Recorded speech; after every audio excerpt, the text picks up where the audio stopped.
Bonjour à tous. Alors, pour régler cette histoire du problème de largeur de colle. Alors, tout simplement, vous voyez que j'ai la bonne équidistance entre le haut, l'intérieur d'eau, et l'intérieur bas de mon encolure où vient se poser mon bord-côte. Alors, je vais, bien sûr, là, j'ai pas tous les paramètres. Je vais me mettre en indispensable classique et je vais vous montrer ce que je veux dire derrière tout ça. Alors, ici, vous voyez bien que la pointe de mon col, de mon bord-côte, est bien située au bon endroit. Pareil ici, ça démarre bien dans mon dos ici. Ici, on démarre et ça arrive bien au bon endroit. Si on regarde la fin où vient se poser mon bord-côte, c'est-à-dire s'il veut bien travailler avec moi aujourd'hui, ça se termine bien ici. Tout est à sa place, tout marche parfaitement bien. D'accord? Donc, ce qu'il faut faire, déjà, c'est quand on se fait son copier-coller pour aller vers son dos, pour copier vraiment le contour du vêtement, on appuie bien sur Alt sur PC ou Option et on déplace généralement et on va se le mettre ici. Non, là, ce qu'il va falloir faire, c'est que ça soit à la bonne distance. Donc, on appuie sur Alt et Option. Et quand on déplace, on appuie sur Shift tout en maintenant Alt et Option. Et vous voyez, ça se bloque sur un axe, une ligne, d'accord? Il ne permet pas d'aller n'importe où, Illustrator. Donc, vous voyez, là, je suis bien exactement au bon endroit. Alors, ensuite, imaginons, je viens me copier ce dos. Enfin, ce devant pour faire le dos. Donc, je vais d'ailleurs, je vais me mettre sur un autre calque. C'est ce que j'ai fait. Hop. Je me mets pas en visuel, je viens créer un autre calque. C'est pas très grave.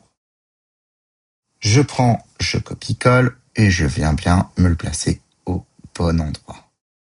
D'accord? Il faut bien que je sois sur mon espace bien médian quand je copie-colle. C'est-à-dire que mon milieu devant se retrouve bien sur mon milieu dos quand je copie-colle. Donc normalement, je suis à peu près ici. Pour être sûr, en fait, il faut regarder vraiment son point de vecteur s'il est bien sur le milieu devant. Ensuite, ce que je peux faire, c'est prendre ici mon col. Voilà, je tiens un cadre de sélection et je vais créer un calque. Ici, je suis toujours en sélection rouge. Je prends mon petit carré qui vient de s'afficher, qui m'indique que j'ai une sélection qui a été faite et que je peux me le transporter sur un autre calque. Pour ce faire, il faut prendre le petit carré et le déplacer sur le calque, soit au-dessus, soit en dessous, peu importe. Là, ce que vous pouvez faire, c'est faire de l'opacité. Ok? Parce que ça va me donner des indications. Et je bloque ce calque.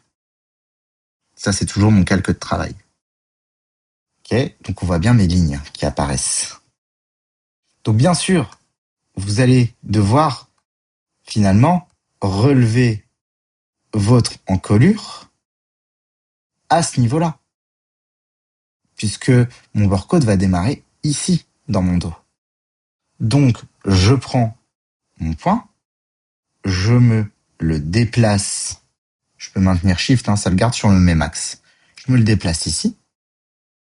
Je me déplace également ma poignée pour que ça corresponde à ma courbure dos, comme ceci. Et là, je vais pouvoir commencer mon mon bord-côte dos. Tout simplement, je vais commencer du haut du point, d'accord? Je vais me faire un tracé tout simple. On va se faire un tracé tout simple, on se met pas de fond, on se met juste une couleur de contour en vert, là c'est juste pour l'explication, comme ça c'est plus visuel.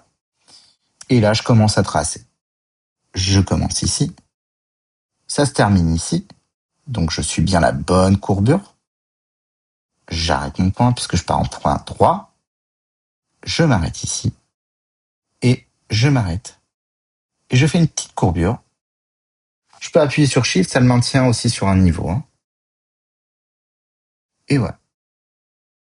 Donc là, on a obtenu sa forme. On peut bien sûr arrêter son point. On appuie sur P pour arrêter complètement l'outil plume. Et là, je vais créer mon miroir. Il faut bien, on n'oublie pas, avant de faire son miroir, on prend la flèche noire, on va dans son petit miroir, on place son épingle, Alt ou Option commence à tourner, on appuie sur Shift en même temps, ça met à 90 degrés pile poil, on relâche son clic d'abord et ensuite on relâche ses touches.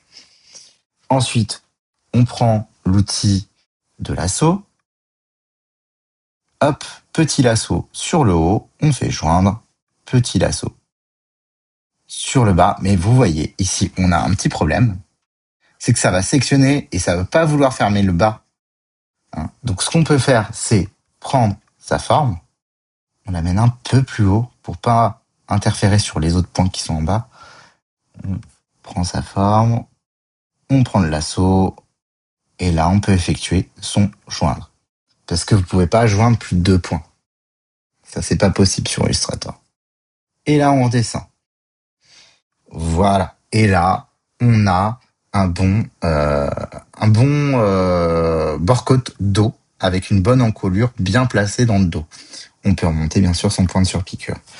Bien sûr, là après, même façon de fonctionner, on duplique sa forme, on peut faire passer une courbe en plein milieu. Alors on essaye toujours d'avoir un peu la même courbure, en plein milieu de sa forme. On applique également, là je vais me mettre en 9, mais essayez de tout le temps avoir les mêmes paramètres. Il faut que ça dépasse de sa forme, que la forme ici de mon bord-côte soit disposition et en premier plan. Ensuite, sur le trait du milieu, on va appliquer un pointillé. Vous voyez là, ça me fait déjà un bord-côte. Donc on est plutôt pas mal. Je sélectionne avec ma flèche noire la forme plus le trait et j'effectue un clic droit et je fais création, créer un masque d'écrêtage. Et là, j'ai juste à reprendre ça et à le glisser au bon endroit. Voilà.